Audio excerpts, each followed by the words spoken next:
Welcome, everyone. I'm Liz. I'm the English and Grammar subject matter expert at Smart Edition. Maybe you've seen some of my videos online. I've always got my face online explaining some reading comprehension, English, grammar. Today, we're going to have a mix of different grammar topics and English, all in my wheelhouse because I'm an English teacher by day and I have a master's in writing. I've worked on a bunch of different standardized tests, so we'll have some test taking tips as well. I've written some test questions in the past, so that's also helpful so we can see, oh, what is the test really asking you? And the way it works for this session, it will be about an hour session. I will be going through sample questions, practice questions, and answers. So I will read the question, and then I'll give the correct or best answer for that question, and we'll go over why some of the not so correct answers aren't the best fit. So that's what we'll do for a few different topics that we'll see in this session. So let's get started. Before we go into our first practice question, I want to remind you that studying for the TEAS can be easy and you can pass. When you use an online course that has everything you need to study in one place, studying is simple and less overwhelming. Check out the TEAS online course from smarteditionacademy.com if you're ready to pass the TEAS without spending a bunch of time and money. All right, so our first topic, we're going to talk about root words. These are kind of these questions with prefix, suffix, root words. Which of the following root words means to make? So A, fac, B, frick, C, fant, D, fract with R. So I think these questions are a little bit tough in the fact that it's hard to memorize every single prefix, suffix, root word in the English language. You can always do quizzes or review on our website, of course, about the most common ones. And if you have the time to do that, that's great. If you haven't had so much time to do that, the way I approach this is I'm going to try to think of at least 2 words that contain this part inside them. So for each answer, A, B, C, D, I'm going to try, I'm not sure I'll have 2 words for everyone, to be honest, but I'm going to try to find 2 words minimum that have this as part of them. So if you have fac, what words have fac in them? What words have frick in them? What words have fant in them? What words have fract in them? So if you can type some things in now, that would be great. And this is a way that you kind of see, oh, does anything have a connection to making something? So I'll give you a moment to do that. I'll be keeping an eye on my time here because we are going to stay about an hour total. And we have about, I think, 33 slides, so a bunch of different questions to practice. All right, so if you've gotten your words out, so let's go with A first. So the way I attack these questions, I go, okay, fac. Well, what do I think of? Maybe factory. That's one thing I think of. Okay, what happens in a factory? They make products. Okay, that seems good. That seems good. Another thing I think of, manufacturing. So that's also about making things. We manufacture things in a factory. So, that I can think of at least 2 that go with to make, and that's really interesting. What about frick?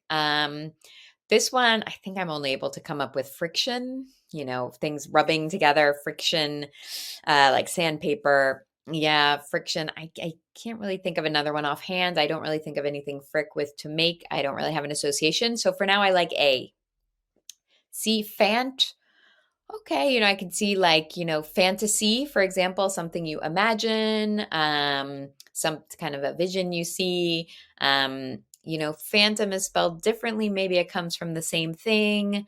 Yeah, let's see, any other yeah, mostly like fantasy, fantasize, which to me doesn't have that much to do with to make. It's more about seeing a vision.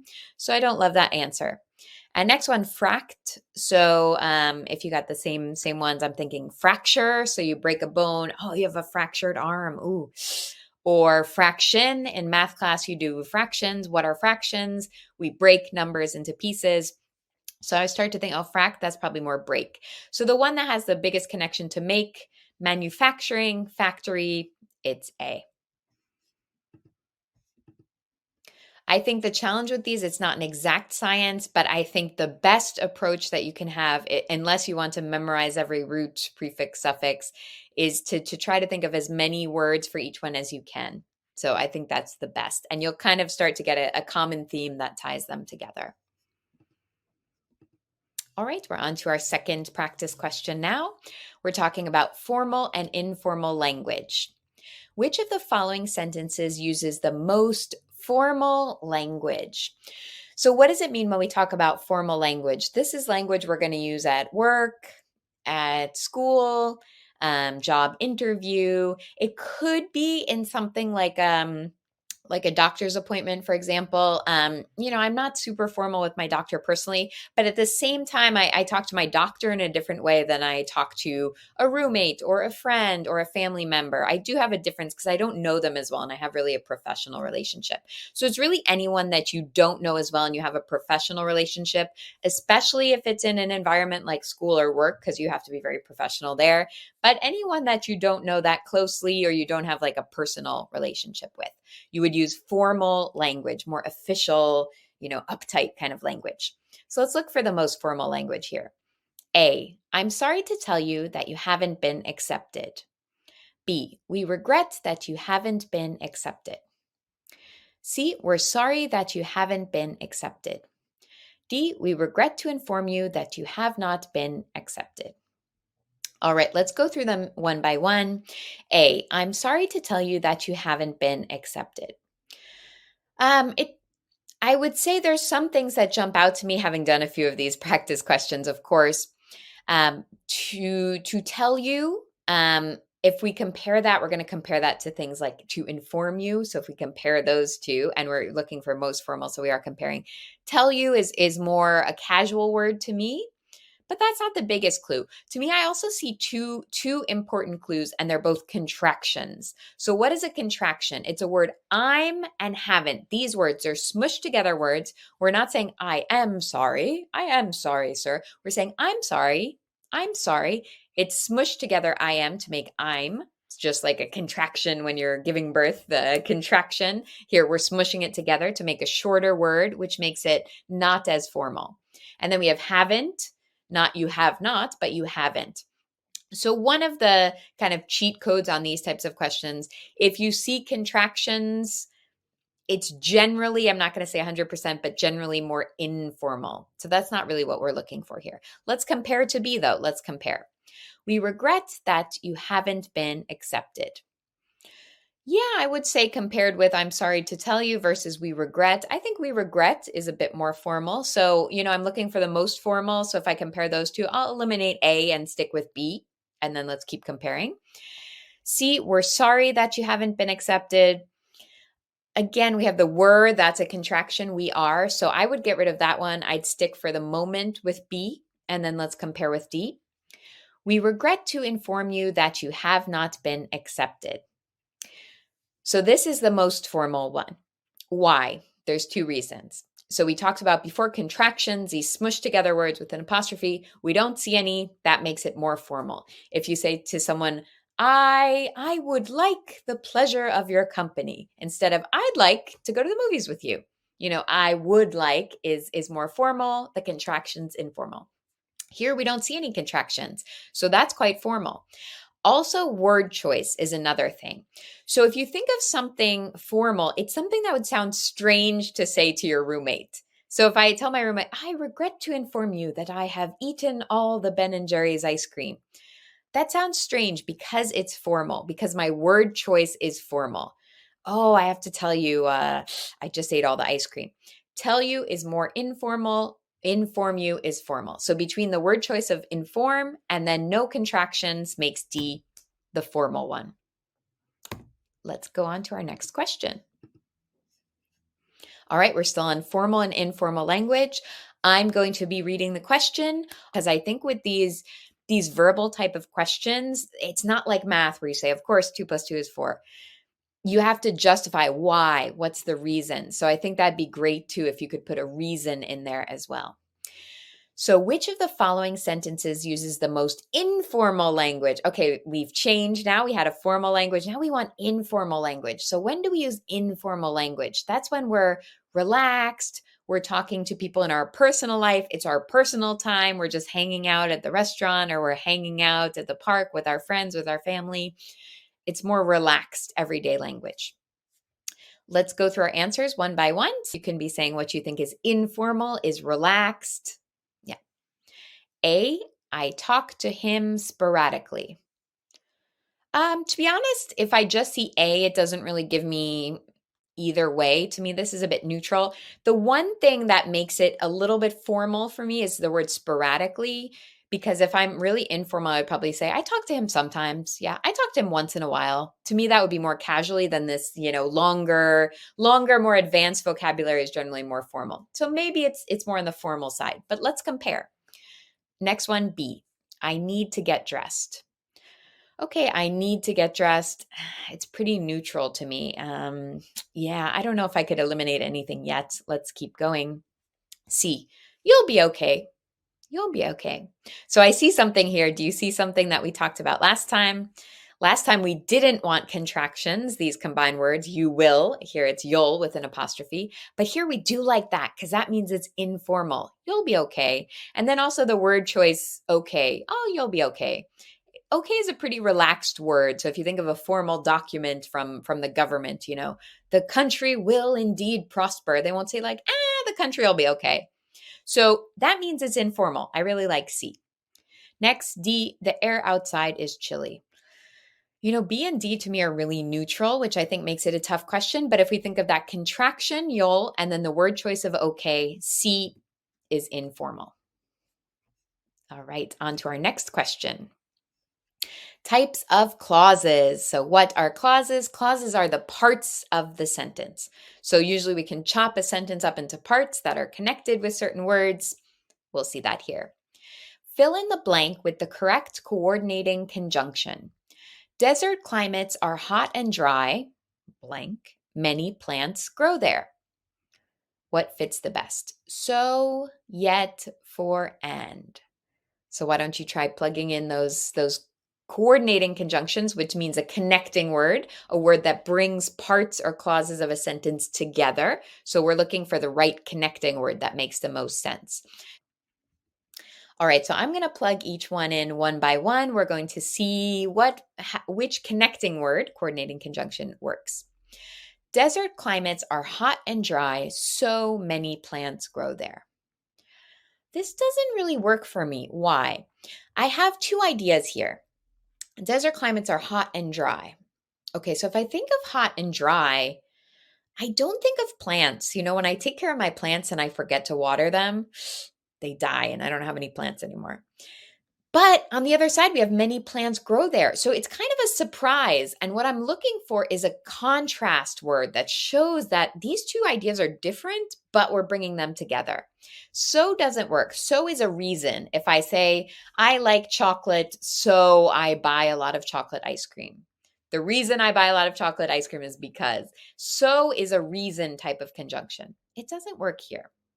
Next, desert climates are hot and dry, yet many plants grow there. Yet, to be very careful, yet can be used in different ways. Here, yet is used the same as but. We can also hear yet like, I haven't seen that movie yet. Is she here? Not yet. And that's using yet for time. This is yet in the same way as but, the word but. Desert climates are hot and dry yet, but many plants grow there. This is great. So this is a contrast word. It's a contrast word bringing two different ideas together. Oh, desert climates are super hot. You would never expect plants to be there, but yet there are a lot of plants there. Okay, it's a surprise. It's a contrast. I like that option. Desert climates are hot and dry. See, for many plants grow there. For is kind of an older word that means, it basically means because, I guess. Yeah, because many plants grow there. It doesn't make sense. Because many plants grow there, for many plants grow there. That's the reason that desert climates are hot and dry? No, that doesn't make any sense. If you said, it's very old fashioned to say, but if you said, I am promoting Eliza for she is an outstanding employee, because she is an outstanding employee, that makes sense. This doesn't. Next, desert climates are hot and dry, and many plants grow there. I don't think it's really incorrect. You could say this, but we want that element of surprise, that the fact it's so hot and dry, there's no water, but yet there are plants. So let's go with B. Oh, sorry about that arrow. I moved the slide. It actually is B, but sorry about that. It's B, yet.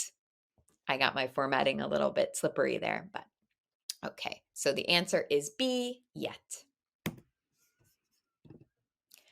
Okay, identify the independent clause in the following sentence. So we're talking about clauses, we're talking about a chunk of the sentence, a part of the sentence, if we're chopping up a sentence or we're linking them together, like, kind of like train cars linking up. Independent clause is a part of the sentence that could potentially stand on its own as a complete sentence. If we chop it off, put a period at the end, it can be its own sentence. So that's what we're looking for. Another one we also have to consider with this particular sentence, which we'll look at. Here, I'm going to identify the clauses first. So the mother could not take her kids to school because it snowed all night. So usually we separate the clauses, we somewhere around that connecting word. Here, the connecting word is because. Imagine that before we had the mother could not take her kids to school, it snowed all night. We brought it together with because. So usually we chop before that connecting word. So I really see two clauses here to choose from. The mother could not take her kids to school. So that is an independent clause. Yeah. So the mother could not take her kids to school. If we put a period at the end, that is a complete sentence. If we say because it snowed all night, the other part of the sentence, the other clause here, it doesn't work. If you just say because it snowed all night, your friends will say, because it snowed all night, what? You couldn't drive to work, or you decided to stay home with hot cocoa, or what's going on? Because it snowed all night, what? It's not a complete thought. It can't be a complete sentence. So it's not an independent clause. But the mother could not take her kids to school is. And the main problem, if we look at A and B, the problem in this sentence, I guess you could say the mother could not take her kids. I'm still kind of take her kids where, take her kids to what. The problem here is that the answers are chopping up part of the clause, and it's not giving us the whole clause. So this sentence has two clauses joined at or just before that connecting word. And we can't really take part of the clause and put it as an answer. We need to either choose the mother could not take her kids to school or because it snowed all night. We have those two clauses that together make up the sentence. So that's why the other answers, I don't even really look at them because they're not complete clauses. All right, identify the type of clause. The reporter stumbled over his words. Okay.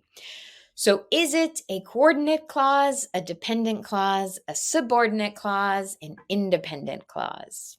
These sound so confusing. We're going to go over all of them together, but this might be something you haven't seen since school, or might be something it sounds more difficult than it is, I think, but take a look what you think it is.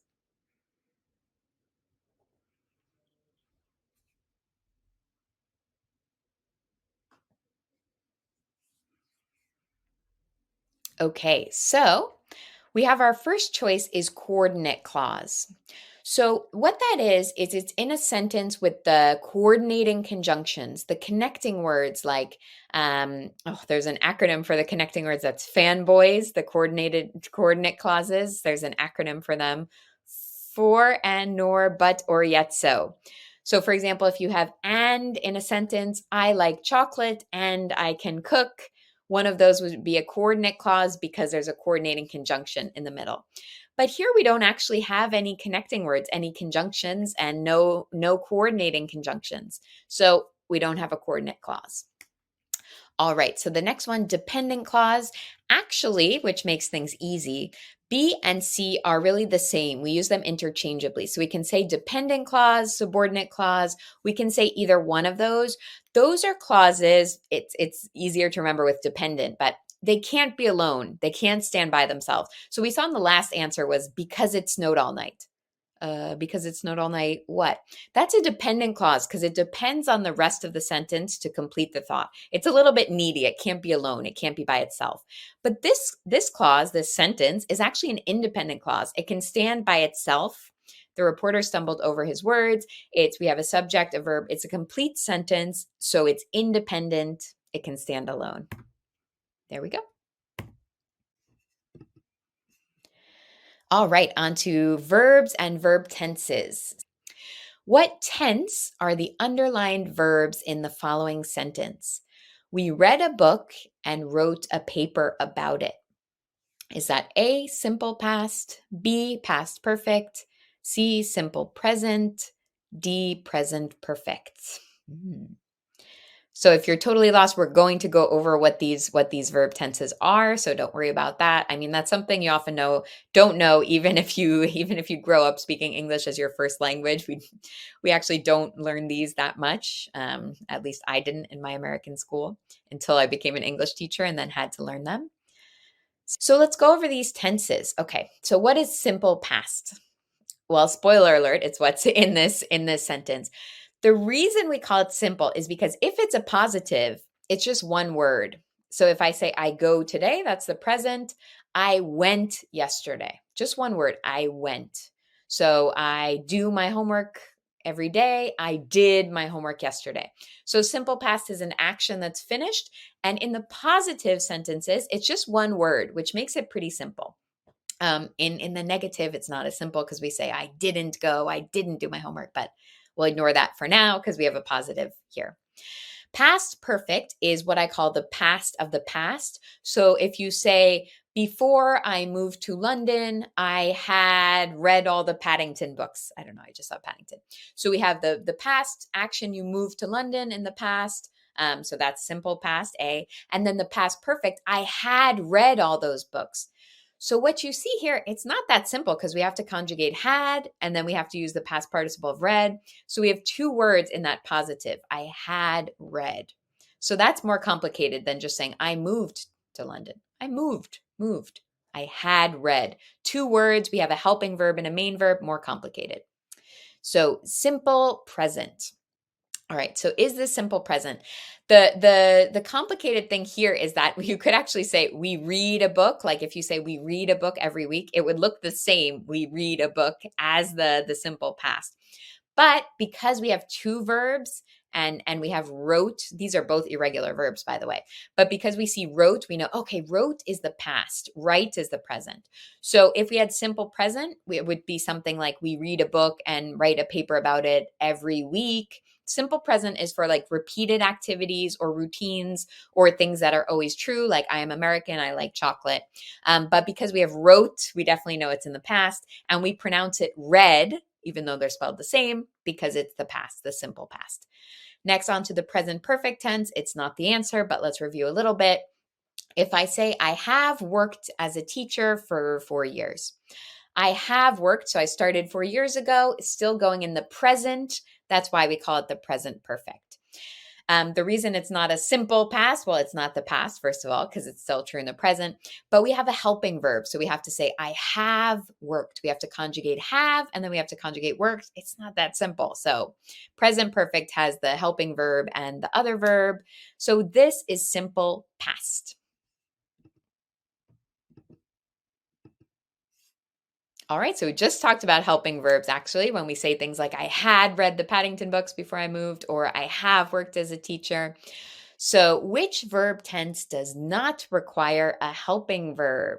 So hopefully you're listening to me carefully. We have three of the ones that I mentioned. D I haven't mentioned yet. We will talk about that. But first let's review what is a helping verb. A helping verb is not the main action we're talking about, but it's a verb that helps us say that we didn't do it to make it negative, or it helps us make a question. So if I say, I work every day, okay, work is the action that I'm doing, it's the activity that I'm doing.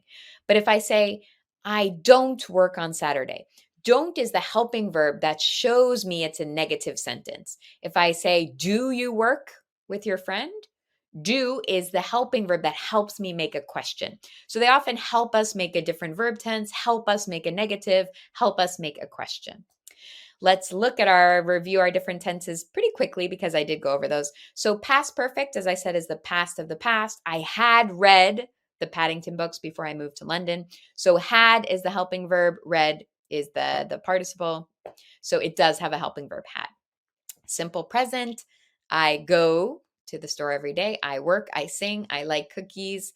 All those, they're fine. I like, I go, I work, I sing. Simple, don't need a helping verb. Of course, we do in the negative, but we'll ignore that for now. Present perfect. So as I said, that's past continuing to present. So I have always loved chocolate. It's still true today. It's been true all my life. I have always loved. I have loved. So have is the helping verb. Loved is the action, how I feel about chocolate. And then we have present progressive. So that's also known as present continuous. It's something that's in progress. So if I say right now, I am teaching a lesson. Am is the helping verb. Teaching is the action that I'm actually doing right now. So simple present, I go, I teach, I work, I play, I like. No helping verb. Okay, still talking about helping verbs. Which word in the following sentence is a helping verb? Okay. All right, so we may move through this a little bit quickly because we did talk about helping verbs. So, what's the main action? What are they doing or what are they not doing? Asking, asking. And then how do we make that into a negative? We use the helping verb did. So, if I say, did you go there? Go is the action, did is the helping verb that helps me make a question. Here it's helping me make a negative. Let's move on. All right, now we're looking at the main verb, the real action, the real what are we doing? What is the main verb in the following sentence? Can I ask you another question? So here, not looking for the helping verb that helps us make a question or helps us make a negative. What's the action? So here the action is ask. Ask. So what do you really want to do? Ask. And then the word can is what's called a modal verb. So it kind of asks a way of asking for permission. So it helps us ask for permission, but the main activity is ask. What do I want to do? Ask. All right, so we're still on verbs and verb tenses. Don't be afraid to have a wrong guess because honestly, with all the tests I've taken in my life, the things I remember most are things that I got wrong when I was studying, and then I actually learned them the best because I remember, oh, I hate that I made that mistake, but I learned something and now I remember it much better because I remember making that mistake. So that could be helpful actually to just make a bad guess. Which exclamation, so exclamation is like an expression of emotion that's very sudden and it's not a full sentence sometimes, contains a verb. So we're looking for a verb. What is a verb? We usually say it's an action word. It really doesn't have to be active like jump, swim, punch, whatever. It doesn't have to be like an action movie because we also have these verbs that are more like we call stative verbs that are like, I like chocolate. I am American. I have glasses. And of course, it's not an action, but it's still the action that I'm doing. What am I doing? I'm having glasses. It doesn't really make sense like that. But, it's the action word. That's what we'll call it. So let's look for a verb. A, oh no. B, not me. C, so true. D, that is great. So do you see a verb in here? Exclamations are really kind of short explosions of emotion. So we don't have that many words in them. But we do have the verb to be. Can you find the verb to be? Very important verb. That is great. So that, whatever that is great. Yeah, so is part of the verb to be. That's our verb. All right, so we're on to punctuation now. What is the mistake in the following sentence? This weekend, I need to do laundry, go grocery shopping, and walk my dog. A, there should be a colon after need. B, there needs to be a period after dog. C, there don't need to be any commas. D, there should be an exclamation point after dog. All right, so I'm going to go through option by option. We'll see if they're correct, incorrect, we're not sure. So A, there should be a colon after need. So to review, a colon is the dot. It's sometimes part of the smiley face, but not the winky face. So dot usually comes before a list. So the problem here, we just have three things, and then we have these different verbs: to do laundry, go grocery shopping, walk my dog. These don't really work as a list. Maybe I could say, I'm going to the grocery store and I need, and then I have colon, dot. Water, tea, cookies, chocolates, vegetables, fruits. I have a long list and I don't have all these different verbs. It's like a list of items. That would be one place for a colon. It doesn't fit here. Also, we can't insert a colon. I need to do, I need to go, I need to say, I need to work. We don't divide up that need to do. We don't put a colon there. That doesn't work. We can't split that up there. No. All right, there needs to be a period after dog. Well, yeah, so this is correct. So why does there need to be a period? Because it's a complete sentence. We have a subject, someone who's doing something, I. What am I doing? Needing. I'm needing. Yeah, I need. And then I'm completing it with what I need to do. I'm also adding in some information about when I'm doing it this weekend. So it's a complete sentence, subject, verb, plus, objects of the verb. Everything we need for a complete sentence needs to end with a period. C. So we like B, but we'll just go through C and D to review some grammar. C, there don't need to be any commas. Well, that's not true. If we have three things, we need at least one comma. We also have after go grocery shopping, we have what's called the Oxford comma, which is before the and. There's some debate about that, but we need at least one comma in there because we have three things. So that's the rule. And then D, there should be an exclamation point after dog. Exclamation point shows excitement. And we're talking about these routine tasks, go grocery shopping, do laundry. They're not that exciting. If you said something like, I got a new dog, or I met the cutest dog, you could have an exclamation point. That's exciting for me. But here it's routine tasks. So we're not expressing excitement or anger or surprise. No. All right, period for a complete sentence. On to the next one. We're also in punctuation. What is the mistake in the following sentence? Queen Elizabeth's grandsons are both married to smart, beautiful, and kind women. Someone's been watching The Crown. So option A, Elizabeth's needs an apostrophe. B, grandsons needs an apostrophe. C, there should be a colon after to. D, there should be a comma after kind.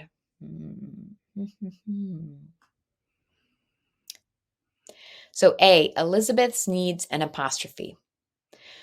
Yes. Why does it need an apostrophe? Because it's a possessive. If I say, well, I'm Liz, so I'm also Elizabeth. But if I say this is Liz's water bottle, it's mine. I'm possessive of it. So that's because it belongs to me. So Liz's, or I could do Elizabeth's, like the queen, because I have the same full name. We're talking about the fact that the grandsons are the grandsons of Queen Elizabeth. A lot of languages, they just use of to make the possessive, but in English, we use the apostrophe S. So we do need apostrophe S. If we look at B, grandsons needs an apostrophe, that's not true. So grandsons is not owning something. We're not saying her grandson's apostrophe castle is beautiful. No. We're using a plural. So plural is S without the apostrophe. If we say one dog, two dogs, we put S at the end, but we don't put apostrophe because it's a plural, not a possessive. C, there should be a colon after to. No, so the colon usually comes before a list, as we talked about, and this is not a list. We have some adjectives, but then we also have women after, so it doesn't really make sense here. It doesn't fit in. And then D, there should be a comma after kind. No, because kind is the adjective right before women.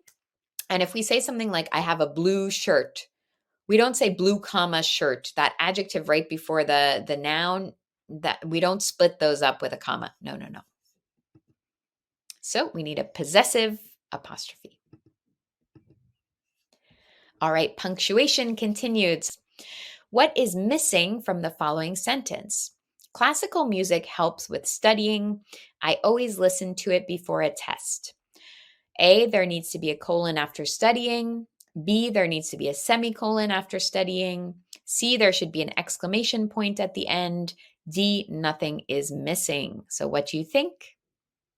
You can pop your guess in there.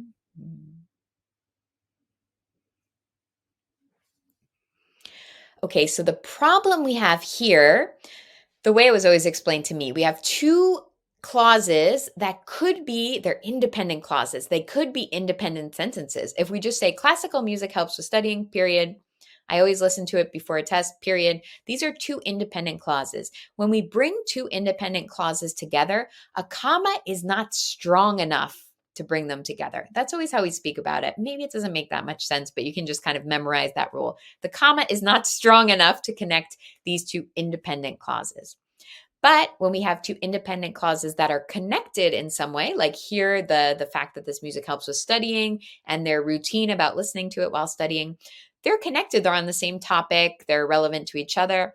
So when we connect two independent clauses on the same topic, we use a semicolon. So that's the dot comma, I guess, the winky part of the winky face. So a semicolon will connect those two in that case. So B is the correct one. We'll go over the others. A, does there need to be a colon? No, as we said, colon is generally before a list. It could also be for a quotation, like the government issued the following statement this afternoon, colon, and then a long statement. Could be something like that. Doesn't work here.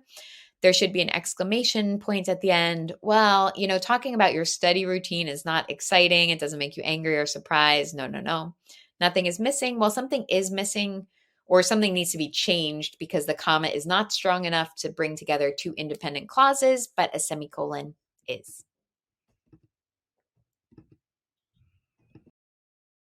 Before we review our last few practice questions, I want to remind you one more time that you can make studying for the TEAS easier with the TEAS online course from Smart Edition Academy.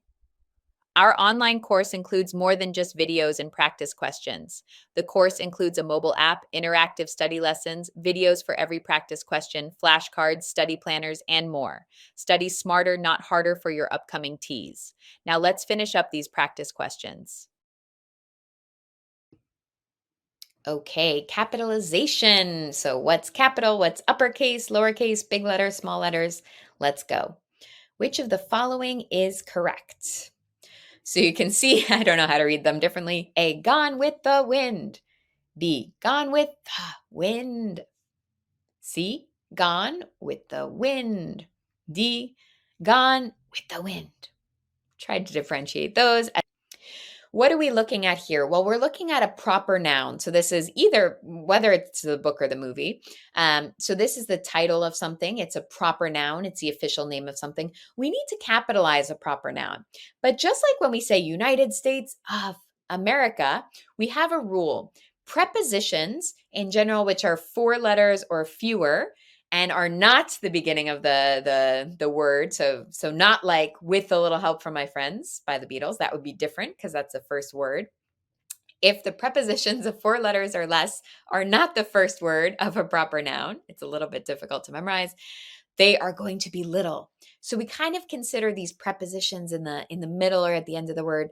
These little prepositions, 4 letters or fewer, they're not that important. They're just these little helping words. So that's why we're going to go with C, gone with the wind. So we have with is 4 letters. Okay, that's part of our prepositions of 4 letters or fewer. The, that's more an article than a preposition, but that works too. So we can also have articles like and the. So prepositions and articles, both 4 letters or fewer, not the first word of the title, those are going to stay lowercase. Just like we have United States of America, because of is not the first word of our country, and it's a preposition, so it's lowercase, and it's fewer than 4 letters. So that's kind of the checklist there. Preposition or article. All right, capitalization again. Which of the following is correct? Civil War, war is lowercase, Black Death, all lowercase, World War I, capitalized, 19th century, capitalized. So again, we're looking at proper nouns, the official name for something. So what are our proper nouns here? Okay, Civil War actually could be either. We could talk about a civil war in some country or many civil wars, or we could talk about the American Civil War. So the American Civil War, both would be capitalized.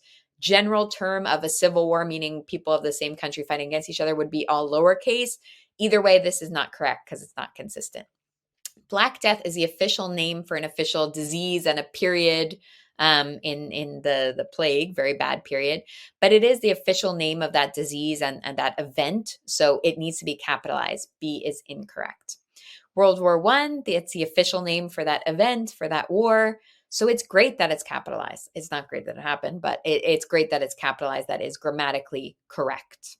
And then 19th century, we don't capitalize that because it's just like saying in that century, it's a bit more general. So it's a common noun, not a proper noun. But World War One is correct. That is capitalized. And as you can see here, world and were both capitalized. These are not like prepositions or articles like war of the worlds or something like that. So that's a difference we see from the last question. All right, which words in the following sentence should be capitalized? To become a doctor, a person must go to medical school and earn an MD. Do we capitalize MD, doctor and MD, doctor in medical school, or doctor, medical school, and MD? So remember, be thinking about what's a common noun, something very general, not specific, and then what's a proper noun, what's something official, specific.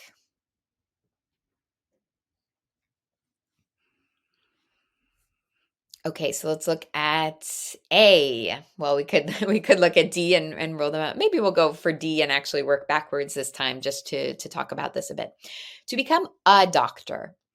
So just we're saying to become a doctor. Anyone can, we can debate that, but anyone can become a doctor. We're not saying, and we're not directly talking to or writing about Dr. Smith, Dr. Hernandez. That's not what we're doing here. If I address my doctor, Dr. Hernandez, can you please help me? Then I would capitalize it because I'm addressing them with their title. But here we're saying a doctor in general, common noun. This doesn't work. So already we can actually eliminate. That's kind of the good thing about elimination. Once we know doctor doesn't work, we can eliminate D, C, and B, but let's go over the other words. Medical school. Okay, medical school. We're just talking about in general. We're not saying Harvard Medical School or Johns Hopkins Medical School. That would be capitalized because it's part of an official name. This is general common noun, not capitalized. And then MD is capitalized. That one actually is capitalized because it's a degree. So we see a lot of these like MBA, MD. One to be careful with is PhD because the H is small because it's like a doctorate of philosophy. So the doctorate and philosophy are capitalized, but they also have the H of philosophy, which is the second letter. But MD, they're both capitalized in that particular degree. Which word in the following sentence is a possessive pronoun? So a possessive pronoun is something that we use to show that it belongs to someone. So if I say that's her car, that's my dog, but we could also just say, oh, whose car is that? It's hers. And that's the case here. That's a little clue. So are you sure that it's yours? So what's the possessive pronoun? A, it's, B, you, C, that, D, yours. Mm. Mm. So I think we'll look at A first. I mean, we always look at A first, but A is tricky. And if you put A, I understand where you're coming from because we just talked about before with Queen Elizabeth's apostrophe grandsons. Oh, the apostrophe is a possessive. It's Elizabeth's water bottle. There's an exception though. It's like this means it is. It's a contraction. It's that smushed word we talked about before. It is becomes this. That's why we say it's raining. It doesn't mean a possessive, something owns the raining. No, it means it is raining. So it is not a possessive pronoun. Yours is the possessive pronoun. So yours shows possession. This, my heart is yours. You can say, my heart belongs to you. My heart is yours. If we look at you, that's a pronoun, but it's not a possessive pronoun because we can't say, oh, my heart is you. That doesn't make sense. But we can say, my heart is yours, meaning it belongs to you. That's what possession is about. Select the noun or nouns to which the underlined pronoun refers. Okay, so we're going to have a pronoun, which is kind of a replacement for a noun. And then we have our nouns, which can be people, places, animals, or things. When Kelly and Jacob were on vacation, Meryl and Susanna fed their dog. A, Kelly, B, Kelly and Jacob, C, Meryl and Susanna, D, it is not clear.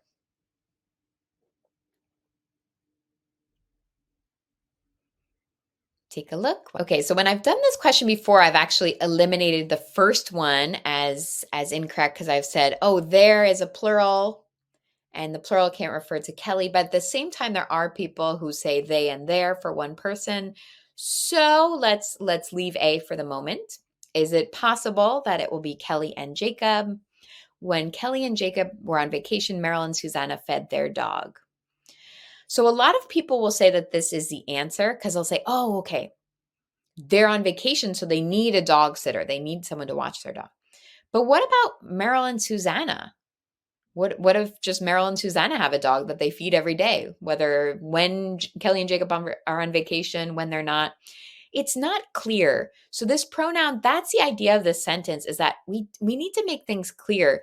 We can only use a pronoun to replace a noun when we really know from the context of the sentence who we're talking about. So that's what this question is teaching us. It's not clear. What is the role of the pronoun him in a sentence? So is an object, subject, possessive, any of these? So if you don't remember grammatical object or subject, we'll go over that, but feel free. So let's try putting him in some different sentences. I'll try to use some simple sentences because I don't want to go too elaborate. So the object of a sentence, what's a grammatical object? Is it like, oh, my pen, that's an object. Oh yeah, that's an object. It's like a product. No. Object is the one that receives the verb. The verb is done to the object. So if I say, I love him, who do I love? Who am I doing the loving verb to? Him. Him is the object. That works. What if I say, suddenly him is the subject? Him loves tennis. That doesn't sound good. That doesn't work. So the subject is the one doing the verb. So instead of him, we're going to say he loves tennis, but we can't use him. So let's eliminate B. And then the possessive, we talked about possessive shows you own something. So it is him car. No, we can say it is his car, but we're looking at him. It is him car. Does that work? No. D, any of these? No. Well, B and C don't work. D, no. A, I love him. I teach him. I help him. Him is the object of the verb. Okay, on to medical terminology. Choose the correct word to fill in the blank. The medical board requested a blank for the proposed treatment plan to ensure its validity. So A, infection, B, rehabilitation, C, justification, D, examination.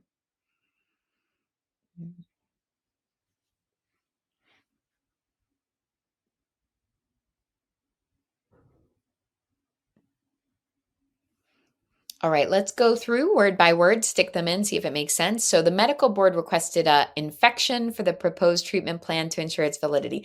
Already infection, that doesn't work. We'd have to say an. But also requested an infection to ensure its validity. Yeah, infection is a problem in your body that doesn't work there. No. Requested a rehabilitation for the proposed treatment plan to ensure its validity. Maybe rehabilitation could be part of the treatment plan, but it's not for the treatment plan. And then what we really need to focus on is this phrase, to ensure its validity. The reason we need this is to make sure that it's valid, make sure that it's legit. We need to really make sure it's legit. And for that, we need a justification. Justification is like a type of proof. So we need proof for the treatment plan to prove that it's legit, to make sure it's legitimate. That fits the best, justification. Next, requested a examination. Again, that doesn't work. For the proposed treatment plan to ensure its validity, you'd have to change it to an examination. And examination in medical terminology is like checking someone out. So it's not really like examining something.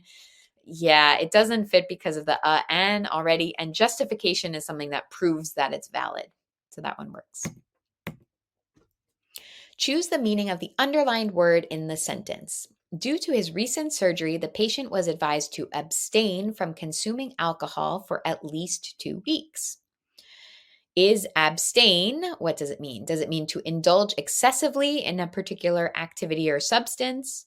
To voluntarily refrain from doing something, especially something enjoyable or harmful? To experience severe discomfort or pain? D, to undergo a surgical procedure to remove a foreign object. So why don't you try plugging those different ones in? We're going to do that together, but you can try to take your best guess. I mean, you can always also think of different ways to use this word. Like if you think of like abstinence only programs at school that teach people to abstain from sexual activity. What does that mean? What are they saying? Should you go out and do it? You can think of that as well. Another context. Okay, let's try plugging in A. Due to his recent surgery, the patient was advised to indulge excessively in a particular activity or substance from consuming alcohol. To indulge from consuming alcohol. This doesn't fit, and saying the patient was advised to indulge, yeah, that doesn't seem to make sense. Due to his recent surgery, the patient was advised to voluntarily refrain from consuming alcohol. We don't always have to plug in the full definition. It doesn't always fit exactly in terms of grammar, but it's good to kind of plug it in place and see, does it fit with the logic of the sentence? To abstain from consuming alcohol. Yeah, so maybe the patient likes it, it's enjoyable, but they're advised to, so it's voluntary. They're advised to stop drinking for a while. Next one, due to his recent surgery, the patient was advised to experience severe discomfort or pain. We wouldn't say advised to. So advise is a recommendation. You could say something like the patient was warned about experiencing pain or warned that they might experience pain, but yeah, no, to advise to experience pain, no. And next, due to his recent surgery, the patient was advised to undergo a surgical procedure to remove a foreign object from consuming alcohol for 2 weeks. Well, if we plug in a surgical procedure for at least 2 weeks, no, it doesn't make sense. And then you put in the consuming alcohol, no. So they're going to stop themselves from drinking alcohol for at least 2 weeks. Choose the meaning of the underlined word in the sentence. The patient complained of chest pain and difficulty breathing, indicating a possible constriction of the airway. So, does constriction mean relaxation, narrowing, expansion, or relief?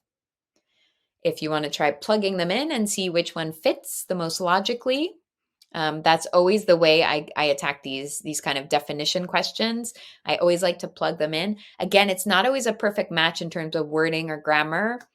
And also if you have an with the vowel, that doesn't always match, but that's okay. We're just plugging it in to get an idea. It's not replacing the word. We're just plugging it in, seeing if it's logical, what's the best fit. So this one, if you don't know the word constriction, maybe you can think of a boa constrictor. That's a little hint for you. The snake, the boa constrictor, likes to squeeze. Okay, so let's plug in each answer, see which fits the best. So the patient complained of chest pain and difficulty breathing, indicating a possible relaxation of the airway. No, I mean painful and hard to breathe, that doesn't go with relaxation. No, doesn't make sense.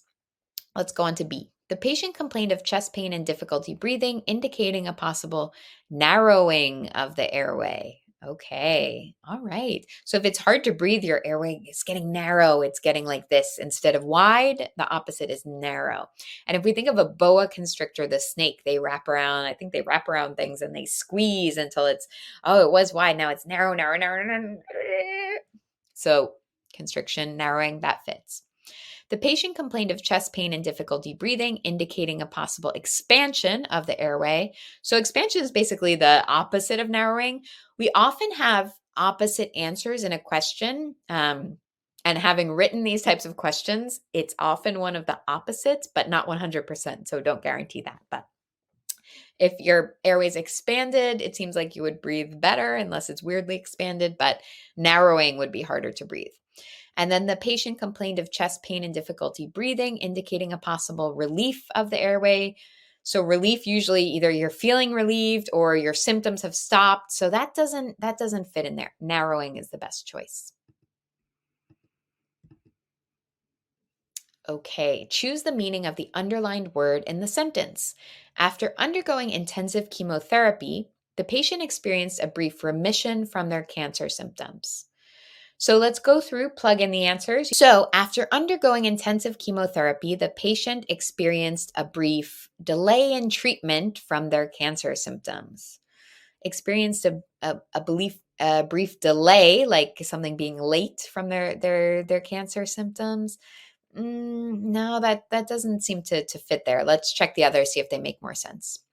After undergoing intensive chemotherapy, the patient experienced a brief temporary relief or reduction of symptoms from their cancer symptoms. Yeah, so relief or reduction from their cancer symptoms. Yeah, so exactly the definition doesn't fit in exactly, but it matches with the logic and the events of the sentence. That's what we're looking for.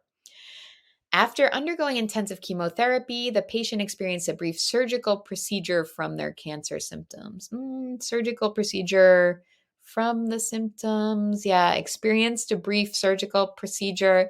No, we'd probably say, just like we said before, undergo a surgical procedure, have a surgical procedure. And then after undergoing intensive chemotherapy, the patient experienced a brief gradual recovery of consciousness from their cancer symptoms.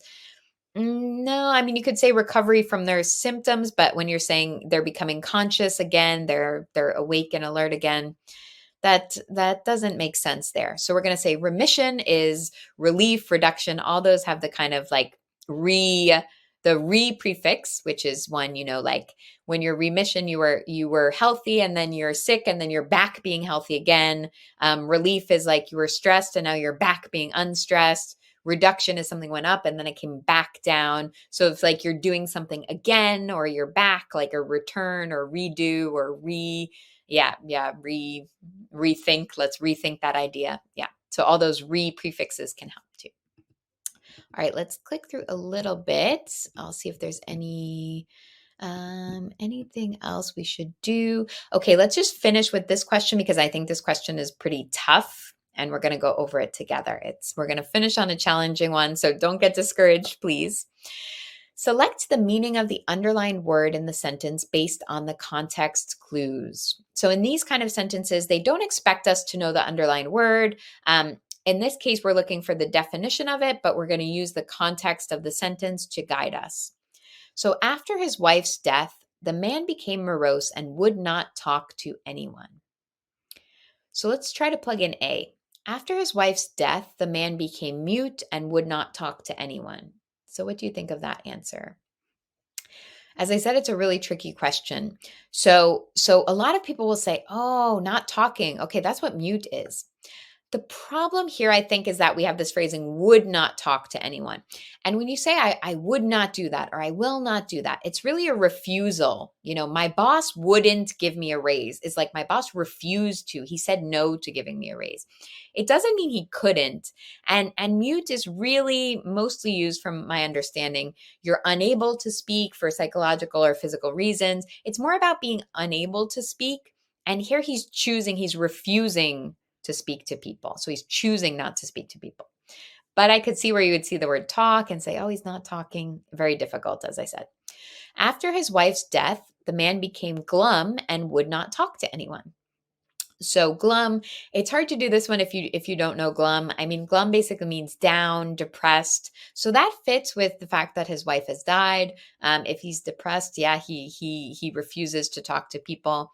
It makes sense. It fits into the logic of the sentence. It's a challenging one if you don't know what glum means, but you'll have to compare it with the others, and this is a very challenging one. C, after his wife's death, the man became isolated and would not talk to anyone. So, I think people could say that, and you can say you're isolated, emotionally. I think the problem is that we say he's refusing, he will not talk to people, he would not talk to people. He's basically refusing to talk to people. But that doesn't mean he's not around people. So we don't really have that much proof within the sentence that he's isolated. Maybe his whole family, extended family, moved into his guest room and his bedroom and his couch, and they're trying to comfort him, but he will not talk to them.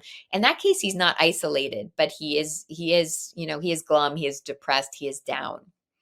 And next we have embarrassed. After his wife's death, the man became embarrassed and would not talk to anyone. Well, the indicators, the context clues, what we know about this man just from looking at this sentence, we have that his wife has just died. So does that make you embarrassed? No, no, no, no, no. Not wanting to talk to anyone. Yeah, that doesn't make you embarrassed either. So embarrassed doesn't fit. That one I would cross out pretty clearly, especially the fact that his wife has just died. So we don't have any indication of embarrassment. Isolated, I think the thing is that you can be around people and still not talk to them. Mute, it's more about that he's refusing not to talk to people, not that he's unable to talk to them, not that there's not people around him.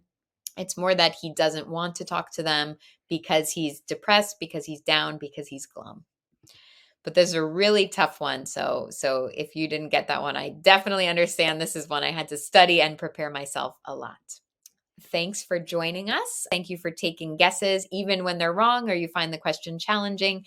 And when you get to the test and it's easier, you're really relieved. It's not as bad as I thought. So that's kind of our approach. So see you for the next session. Thanks so much.